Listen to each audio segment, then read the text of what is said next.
a second. How would it feel to have a thriving fitness business and have the freedom to enjoy life at the fullest? Well, that is exactly what the Trainer Revenue Multiplier show is going to give you. My name is Mathew Park. This is Jaime Filer. Hey guys. And we are here to serve.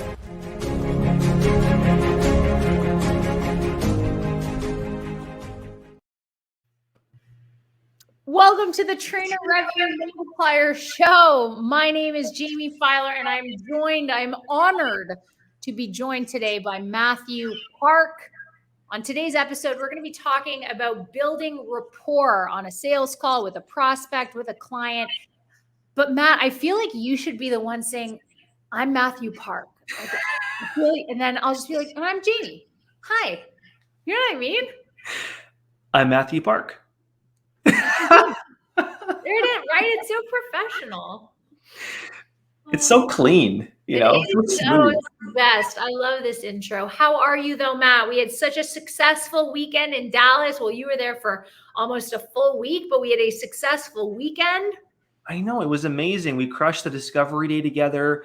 We had a hidden gym team training on Friday together. We did together. Mm-hmm. We saw, we saw TRM members from the past, new members coming in. We saw our amazing Greg McCoy at Hidden Gym and our team. It was phenomenal. It was incredible. And it's only the beginning. I mean, it was essentially the beginning, right? And we're going to have so many more after that. They're going to run smoothly. But today's topic is developing rapport. And that's one of the things we went over with Greg's team on Friday, because they at Hidden Gym were in charge of I forget what it's called in business, but it's like the first person you see when you walk into a business. There's an actual term for that. So essentially, that initial impression, whether or not they're going to purchase a membership at Hidden Gym, all relies on that first interaction, that first rapport building activity. Right? Agreed. 100%. Totally. So why is rapport building important for, let's say, an online trainer? Okay, you mean for more like a virtual sales call, right? Yes. So because they will judge you in the first 10 seconds usually, which means they're either going to tune into you, they're going to tune out to you in the first 10 seconds. Yeah. And this can be through ways on how you smile, how your eye contact is, if they're looking down and you're saying, hello, how are you today? And just your tonality of a welcoming conversation to welcome them actually in through good rapport and not coming across too hardcore in the first few seconds or too pushy in those first couple of seconds, more welcoming. Of course, it's how you set the tone, right? Exactly. Yeah. So you mentioned tonality.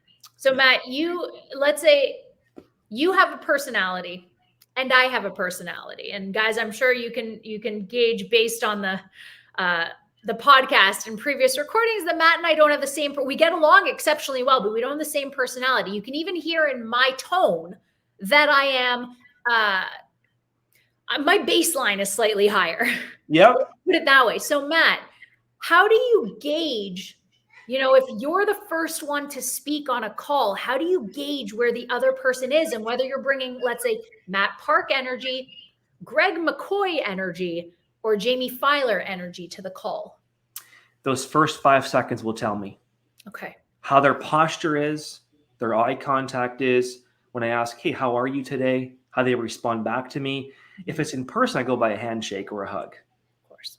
And I've seen guys, in the gym, gal at the gym, where they give me this really solid handshake and they kind of pull me in like they want to show their real. I'm like, listen, dude, don't do that to me.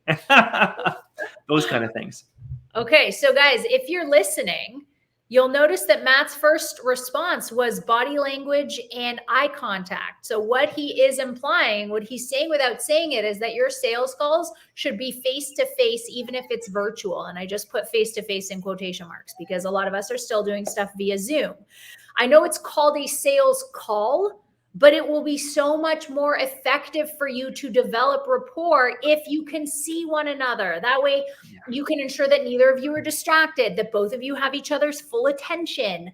What else is a benefit of that, Matt? The big thing I think is you want to break that ice and show you actually are listening and you actually care in those first few seconds, because a lot of coaches just are thinking about money and I want to close you as fast as I possibly can. And people can feel that within the first few seconds. Sure. Yep. And Tony Robbins, the idea of neuro-linguistic programming is huge on something called mirroring. And that's essentially, I can mold who I am and what I'm doing based on what I see you doing. I'm sure you guys, maybe you've heard in like, when people are on a blind date, if someone's kind of leaning back with their arms crossed, even if that's kind of a closed off posture, you should lean back and close your arms as well. The last thing you want is if they're leaning back and like unsure of you, is you're diving in head first and putting your space in their physical space. Very much so. Very much so. I think also from the angle too is when you are using your 2 ears and your 1 mouth to your advantage by really listening through the engaging of certain questions. Like when you ask, "How are you today?" as opposed to "How are you today?" Right? "How's it going today, Jamie?" It gives you a chance to almost like respond in a proactive approach. It's not really like prodding you for a response, more like welcoming you for a response. Oh, that's brilliant. So what's interesting about that, Matt, and hopefully you guys have read the corresponding blog that goes with this podcast. This will be linked. But you mentioned following a sales script. And I think that a lot of trainers, especially ones who are just beginning, are like, they want that secret sauce. And so many business coaches sell the $10,000 sales script. But why do you feel like the sales script is actually a disadvantage versus an advantage? Because I feel it's more inauthentic and you become very robotic in your approach. Now, yes, movie actors, follow scripts. I get that. But at the end of the day, we're coming into building actual human relationship here. When it comes to asking certain kinds of questions, I can ask, "How are you?" Or I can ask, "How's the family doing?" Based on, for example, what's on the back of your wall. For example, Michelle Barnes, my first call with her, I saw a picture of her kids in the back. Okay. Yeah. That isn't in the script. I had to bring that actually in there based on seeing what was visually happening in the back of her background. Because of that one thing, I caught her attention like this, and she was like leaning into me right away, right in the conversation, right? Most coaches are like, "Hey, by the way, Michelle, how are you? What do you do? What are your goals?" Freaking boring as hell. Right. Right. So do you have some sort of formula though, so that eventually we do get to the part where you get to tell them how you can help them? How do you know when you've developed enough rapport to get to the pitch? That's a great question. I go by feel on watching them. Okay. And I can usually tell because some people come on a call with me, they're usually fidgety. Or they're like leaning back or leaning in. I'll kind of watch, obviously you mentioned mirroring. I'm more looking at kind of their language of basically when they open up to me, I can tell they're obviously leaning in or their shoulders drop. Okay. And it comes through questions I ask, right? Do you have any kids? What got you into coaching? Where are you calling from today? Not where are you calling from today? Where are you calling from today? Awesome. What got you into coaching? Well, why was that, right? All of a sudden I'm adding interest into there. I noticed that all of a sudden they start to like calm down a bit and their anxiety drops. All of a sudden they open up in the learning phase, in the where's your struggles basically at, where are the pain points. Now they want to share with me these things as opposed to prodding for these things. Sure. So what do you do, Matt, when, let's say you're 10 minutes in, maybe not even, what got you into coaching? I don't know. I've always been interested in it. Oh, and you're like kind of caught off guard. Where are you calling from today? Clearwater. What, like, how do you give when they're not, I guess, how do you feed off their energy and how do you develop rapport if they're not giving you what you need? That's a very good question. I think the angle is too is from that person. Usually there's typically obviously a block, or they're even either having some sort of like anxiety kind of coming into the conversation. Yeah. So it comes with angles like, "Hey, do you have any kids?" Or right now, how's your morning going for you so far today? Or like, what are your big goals and aspirations right now as far as what you're striving for, right? So you got to play with those cards a bit to find exactly what kind of question will get them to open up to you. Yes. Okay. Right? Perfect point. And something that we talk about in TRM as well when doing an initial call is, the two most important words on a sales call are "me too." Because when you have a shared experience with anybody, it helps them relate to you a little bit more. Doesn't matter if it's your favorite sport, doesn't matter if it's where you live, doesn't matter if it's the kids thing or what got you into training. If you can say "me too" more frequently on a call, you've now turned them into a friend, not just a prospect or client. 100%. Intriguing story. So when I wrote that blog about this week regarding like my 580 some aids, actually calling over 4 weeks, what got me to actually build a rapport at the very end of these convos wasn't so much, hey, what do I do or what do you do? It was like, what got you into sports in the very beginning as an agent? Oh yeah. Yep. So all of a sudden I'm showing like intriguing angles, and that kind of broke the ice near the end of like calling, like, I don't know how many freaking times these people, but that's kind of what kind of got that. Because all of a sudden now I'm expressing, well, what got you into this thing and what was the main reason for it, Yep. That's brilliant. And again, even if you're not necessarily related to that exact reason, perhaps it was a devotion to family, and you understand, maybe it wasn't your devotion to family that got you into coaching yourself, but you are devoted to your family and you're like, I totally understand that. My mom and I actually have a really special bond. I love going back to visit her in Toronto. So I totally get why you would want to be the best mom or dad you could be for your kids, right? Totally. Let me ask you, Jaime, what things do you feel you do best, or feel are tips you would share to the group about what things you do for rapport building in your sales calls? Great question, Matt. So as you know, my demographic is typically people who struggle with anxiety and potentially even a little bit of introversion, which they kind of go hand in hand. And I myself am an introvert who also struggles with anxiety. So even though we don't recommend you guys have a script, I do have 3 ice-breaking questions. Ooh. Right? Because sometimes people, like, I might be the first person they've spoken to on the phone that month. They're not used to an actual human being interactive. They're used to being able to control the flow of conversation from the other side of a screen. So simple. How old are you? What do you do for work? And what do you do for fun? Oh, those are great questions, Jaime. And then they're all jumping off points, right? Like, what do you do for work? Sometimes it's something I can relate to, or, oh, that must be really labor intensive, or, oh my God, you're a nurse. I have so much respect for you, especially given what's been happening since last year. And then, of course, what do you do for fun? Let me hear your hobbies. Let me hear what like sets your soul on fire. Maybe something, again, I can pick apart and see if I can relate to them.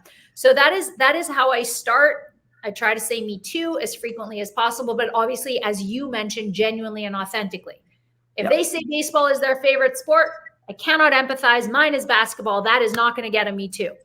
But that's pretty much how I start. Now, how do you define a script? I guess I don't really. Okay. So the great question also, that's why I asked you about a formula for the call. I don't have a script, but I have a formula. First part is obviously the welcome, the intro. Is now still a good time? Okay, great. Like, do I have your full attention? Are you in the car? Okay. Then we go into my 3 icebreaker questions. Then we go into the what brought them here today. What can I help you with? Where does it hurt? Do I have your permission to tell you a little bit about how I can help you? My services, what I can do for you so that it doesn't hurt anymore. Oof. And then going forward into the close, the transaction at the end, or like the monetary transaction at the end, and that's it.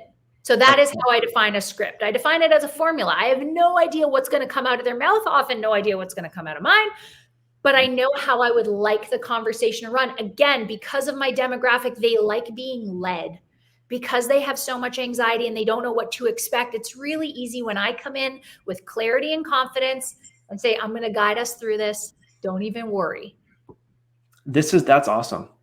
That's awesome. That clarity actually is kind of cool because it defines formula from like, here's the script for the next half an hour you're going to follow. Yeah. Yep. Right. Totally different things. It was kind of as cool because you use that formula, which obviously gives you a massive success with your sales calls.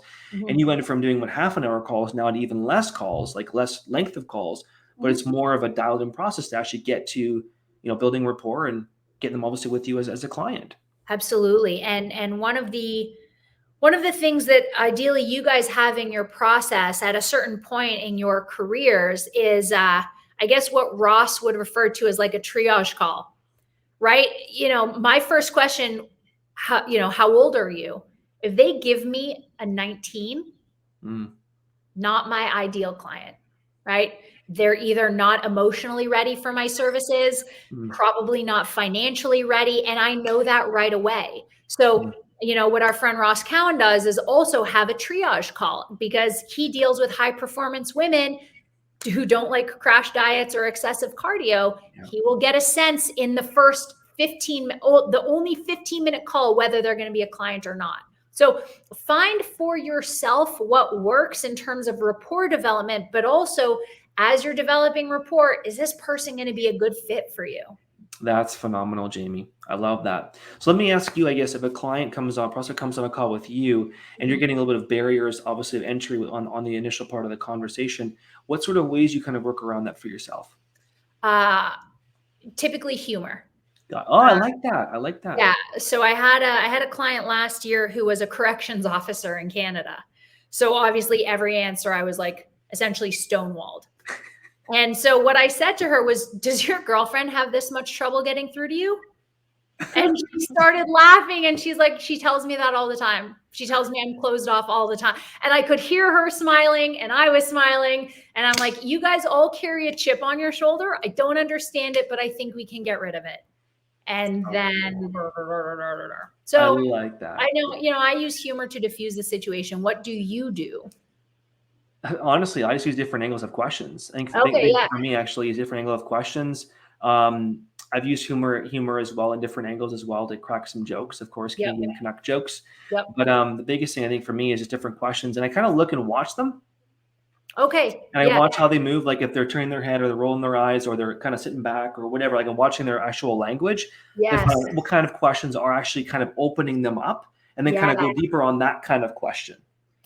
Which is so interesting, because we discussed that with Greg's hidden gym crew, because they're like, some of these guys are bodybuilders and they just want a gym membership. They're not interested in getting to the depth of the pain point and the 7 layers of why. And we're like, then just ask them about bodybuilding.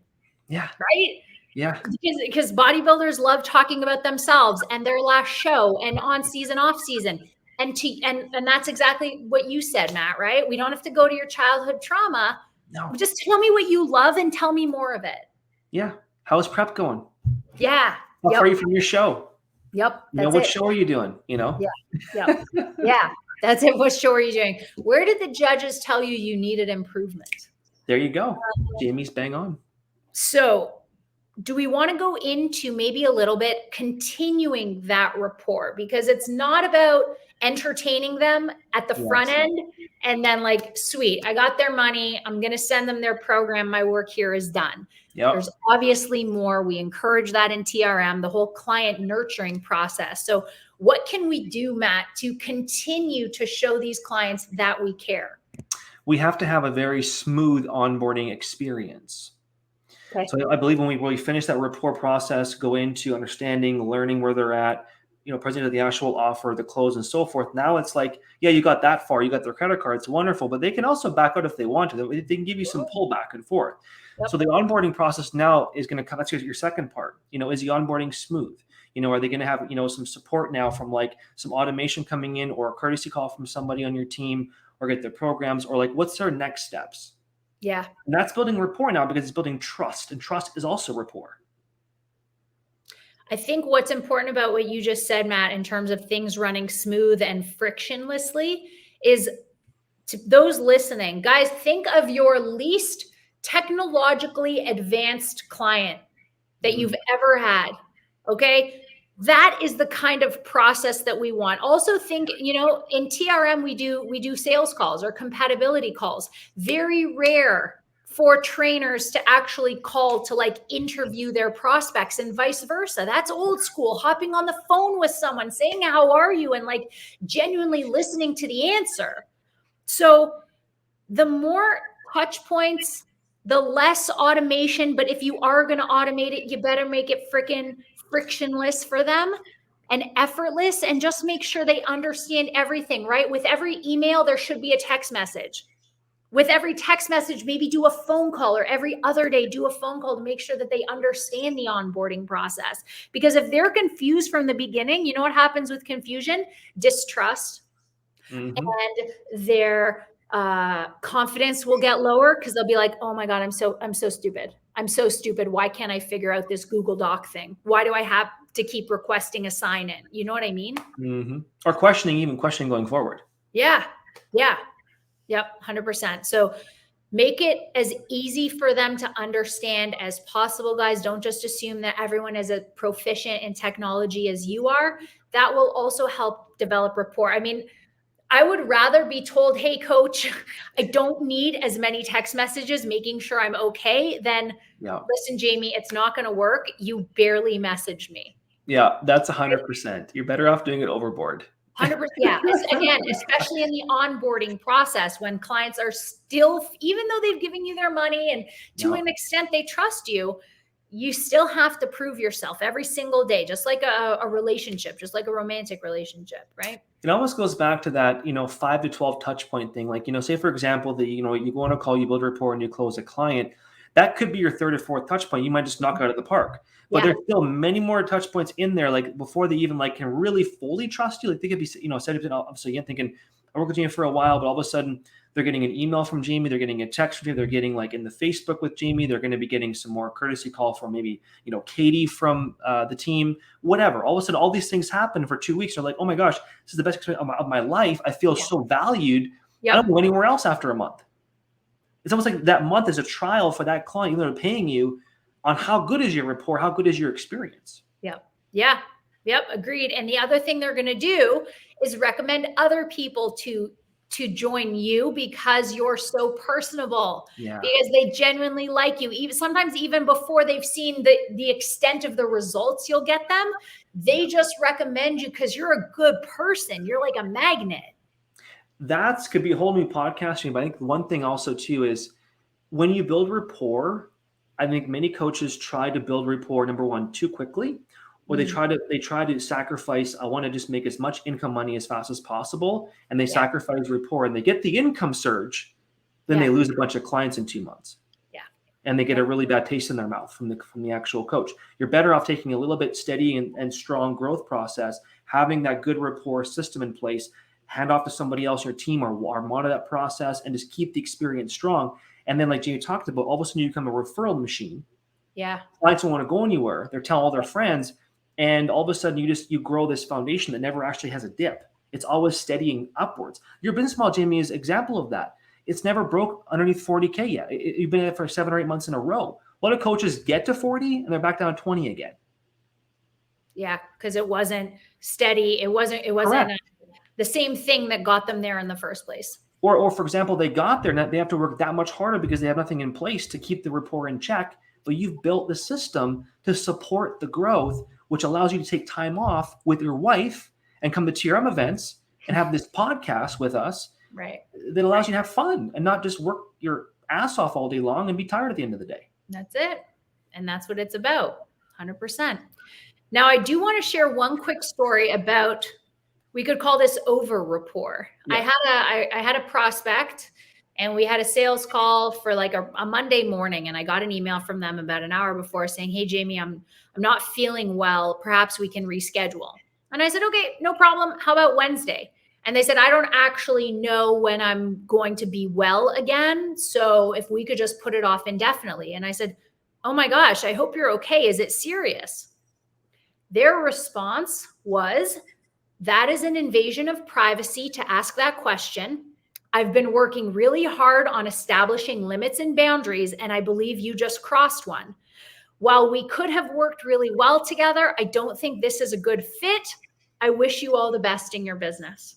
Really, Jaime? Over rapport. Matt, you know me. My heart is as big as my 5'8" body. That's incredible. I asked a question that just dove a little bit too deep into, I guess, where they were comfortable sharing. And I didn't even get a chance to make the pitch. Wow. Yeah. Oh my God. Giving that story gives me goosebumps because I'm such like a heart-centered person that whether it's a total stranger or my mom, I'm going to say, is it serious? Are you okay? Is there anything I can do? Which sounds like that wasn't a fit for you. At all. And Katie reassured me about that several times over, but it was still so like, oh my God, I can't believe I asked, like, I can't believe I was too caring, I guess, in that situation. You did the right move, Jaime. Thank you, Matt. All right. We are, oh my God, that went by so quickly. What are some last tips, last tricks, last words you have on rapport building? I have one word. Go for it. practice. Okay. What about you, Jaime? What do you have for thoughts? No, dude, volume. Yeah, 100%. Right? Even if you have interactions like that one that I just shared, that's practice for me. That's volume. So even if you are 1 for 10 on sales calls, go hop on 10 more. Don't let that discourage you. Just practice. Just get that volume in. One tip, you could practice with people in the park, at the gym, your friends. Yep. Just build rapport. Go to the car shop, build rapport with somebody, in the actual building. Grocery store. Also, the person who's like checking you out is constantly trying to start conversations. And how often are we either on our phones or we're already at the next car or whatever? Yeah, Matt, just focus on conversations. Professor Park, thank you so much for your words of wisdom today. Appreciate it. And you, sir. Thank you, Jaime. You are always a turbo of wisdom. Thank you. Thank you, guys. If you found value in today's show, please share it on your Instagram, your Facebook. Be sure to tag at Jaime91, at mindset_Matt with 2 T's, and at Trainer Revenue Multiplier. We are on all the major podcast platforms like iTunes, Stitcher, Spotify, etc. So be sure to subscribe so you don't miss an episode or any nuggets of wisdom. Also catch up each week live on our Trainer Revenue Multiplier Facebook page. Matt, thank you again so much. You rock, Jaime.